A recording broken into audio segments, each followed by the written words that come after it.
Hello అందరికీ. వినాయక చవితి రోజు పొద్దున్నే మేము ఇంటి ముందు ముగ్గులు వేసేసుకున్నామండి. ఆ తర్వాత తులసి కోట కాడ కూడా ముగ్గు వేసుకొని ఆహ్, దేవుడికి మనం పూజ చేసుకోవాలి కదా! అందుకే కిచెన్ కూడా చాలా నీట్‌గా శుభ్రంగా దాన్ని కూడా ముగ్గులతోటి అలంకరించి, ఆ తర్వాత ముందుగా కొబ్బరిని పేస్ట్ చేసుకున్నానండి.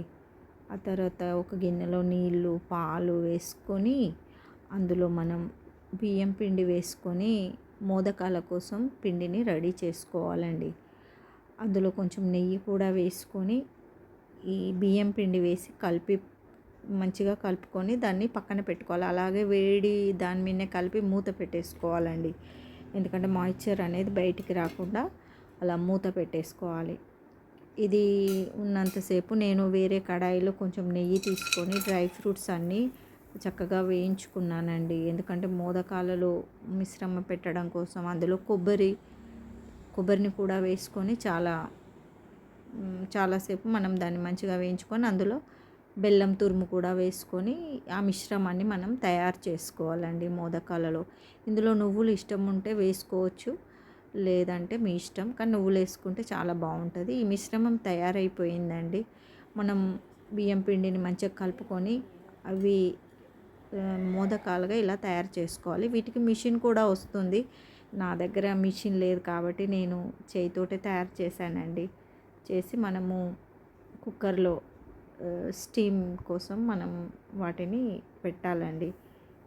అలాగే ఒక ప్రెస్ దాంతో కూడా నేను వేరే విధంగా తయారు చేశాను. అవి కూడా బాగా వచ్చాయి. బట్ ఇవి కూడా ఈ మోదకాలు కొంచెం వినాయకుడికి చాలా ఇష్టమని మోదకాలే కొన్ని ఎక్కువగానే చేసుకున్నామండి. ఈ విధంగా అరిటాకు మీద ఈ మోదకాలు పెట్టి మనం ఇడ్లీ కుక్కర్లో సేమ్ ఎలా ఇడ్లీలు ఉడికిస్తామో అలా ఉడికించుకోవాలండి. నేను ఒక ప్లేట్ మీద మోదకాలు కొన్ని పెట్టి మరి ఇంకొక ప్లేట్ మీద అలా ఈ పిండితోటి వచ్చిన ఒక ఇన్స్ట్రుమెంట్ అది ఉంది కదా, దాంట్లో ఈ టైప్ కూడా మనము తయారు చేసుకోవచ్చు. ఇవి కూడా చాలా బాగా వచ్చాయండి. మోదకాల స్వీట్ ఇదొకటి వెరైటీ చేశానండి నేను. అండ్ ఇంకోటి ఈ తాలికల కోసం కూడా పిండి తయారు చేసి పెట్టుకున్నాను. ఒక గిన్నెలో డ్రై ఫ్రూట్స్ అన్నీ వేయించుకొని, ఇది నేను అటుకుల కోసం చేసుకుంటున్నానండి. బాగా అవి అటుకుల చూర్మా అంటామండి మేము. ఇందులో డ్రై ఫ్రూట్స్ వేసి కొబ్బరి, డ్రై ఫ్రూట్స్ ఇవన్నీ వేసుకొని కొంచెం బెల్లం ఉంటుంది కదండి, బెల్లాన్ని కూడా మనం కొంచెం కాగబెట్టుకోవాలి. అది కొంచెం ఉడికించుకున్నాక అది వాటర్ లాగా తయారవుతుంది. దాన్ని మనం ఈ అటుకుల దాంట్లో వేసి కలుపుకోవాలి. ఇదొక ప్రసాదం లాగా దేవుడికి, ఇది విఘ్నేశ్వరుడికి చాలా ఇష్టమైందండి. ఇదొక టైపు చేశాను. ఇంకోటి పాల తాలికల కోసం మిల్క్ వేసుకొని డ్రై ఫ్రూట్ చేసి నేను ఈ విధంగా పిండితో తాలికలు చేసుకున్నాను.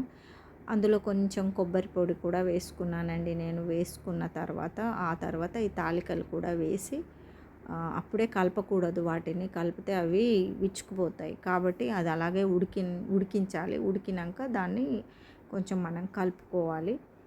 కలుపుకుంటే అప్పుడు ఆ తాలికలు అనేటివి విరిగిపోకుండా చాలా బాగా వస్తాయి. ఇలాగ అందులో మనం ఈ వేయించిన డ్రై ఫ్రూట్స్ వేసుకొని కొంచెం కాగబెట్టుకున్న బెల్లాన్ని కూడా, బెల్లం రసాన్ని వేసుకొని స్టవ్ ఆపేసుకోవాలండి. ఇదొకటి. ఇంకోటి కడాయిలో కొంచెం నెయ్యి వేసుకొని పోపు దినుసులు వేసుకున్నాను. ఇది ఉండ్రాళ్ళ కోసం అండి.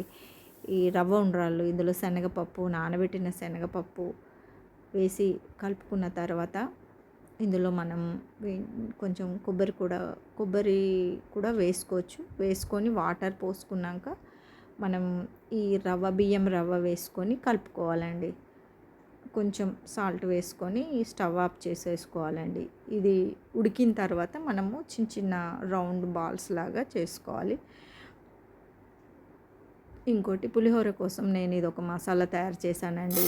మిరియాలు, మెంతులు, జీలకర్ర ఇవి వేయించి ఇది ఫ్రై చేసి పక్కన పెట్టుకోవాలండి. ఇది పొడికి బాగుంటుందండి. కావలిస్తే నువ్వులు కూడా వేసుకోవచ్చు. ఇందులో నువ్వులు వేస్తే కూడా చాలా మంచి టేస్ట్ వస్తుంది పులిహోరకి, మనకి టెంపుల్ పులిహోర లాగా. కడాయిలో పోపు దినుసులు, కరివేపాకు, పల్లీలు, ఇంకా ఎండుమిర్చి వేసుకొని కలుపుకున్న తర్వాత కొంచెం ఇంగువ కూడా వేసుకోవాలి. వేసుకొని కొంచెం మంచిగా అది బ్రౌన్ కలర్ అయ్యే వరకు వేయించుకొని, మనం వేయించుకొని పక్కకు పెట్టుకున్న ఆ పొడి కూడా వేసుకొని, సాల్ట్ వేసుకొని మనం ఈ మిశ్రమాన్ని తయారు చేసుకొని, మనం రెడీ చేసుకున్న కొంచెం చింతపండు రసం కూడా ఇందులో వేయాలండి. వేసుకున్న తర్వాత ఉడికించిన అన్నాన్ని కూడా వేసుకొని కలుపుకొని మూత పెట్టుకోవాలండి. ఇది టెంపుల్ స్టైల్లో మనకి ప్రసాదం రెడీ అయిపోయిందండి. చాలా బాగుంటుందండి ఈ పులిహోర. మనకి టెంపుల్లో దొరికినట్టే ఉంటుంది. ఆ మసాలా ఒకటి మనం తయారు చేసుకోవాలండి. ఆ తర్వాత విఘ్నేశ్వరుడికి మేము ఈ ప్రసాదాలన్నీ నైవేద్యంగా పెట్టాము. ఉండ్రాళ్ళు, తాలికలు, స్వీట్ అండ్ మోదకులు, పులిహోర, ఇంకా ఈ అటుకుల చూర్మం అంటామండి, అది కూడా పెట్టాము. దేవుడికి ఇవన్నీ నైవేద్యాన్ని పెట్టామండి. మార్నింగ్ లేసి ఇవన్నీ తయారు చేశాను. ఆ తర్వాత దేవుణ్ణి అలంకరించుకొని, దేవుడి పూజ చేసుకొని, దేవుడికి హారతులు ఇచ్చుకొని మేము ఆ రోజు విఘ్నేశ్వరుడిది పూజ చాలా సంతోషంగా చేసుకున్నాక అందరము ఈ దేవుడి ప్రసాదాలు కడుపు నిండా తిన్నామండి. చాలా చక్కగా ఉన్నాయి. ఇలా మేము చేసుకున్నాం.